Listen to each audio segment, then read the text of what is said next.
आज मैं बना हेलो अस्सलाम वालेकुम गाइस। आज मैं बनाऊंगी खड़ी खड़ी गोभी आलू की सब्ज़ी। इस तरह से कट कर लिया मैंने, ये देखो। इसको वॉश कर लिया और कुछ ये बेसिक मसाले, आधा चम्मच हल्दी पाउडर, आधा चम्मच लाल मिर्च पाउडर, आधा चम्मच गरम मसाला पाउडर, आधा चम्मच नमक है। ये अदरक लहसुन का पेस्ट है 1 चम्मच। ये मैं सरसों का तेल ऐड कर दूंगी। देखना तेल अच्छे से गर्म हो चुका है। मैं इसमें हींग जीरा ऐड कर दूंगी। इसमें ये हींग जीरा जाएगा और ये गोभी ऐड कर दूंगी।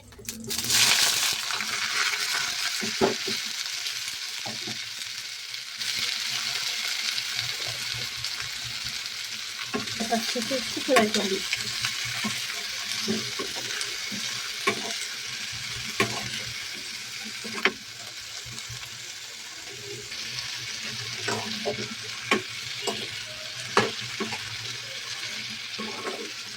इसको अच्छे से फ्राई कर लिया गोभी और आलू को।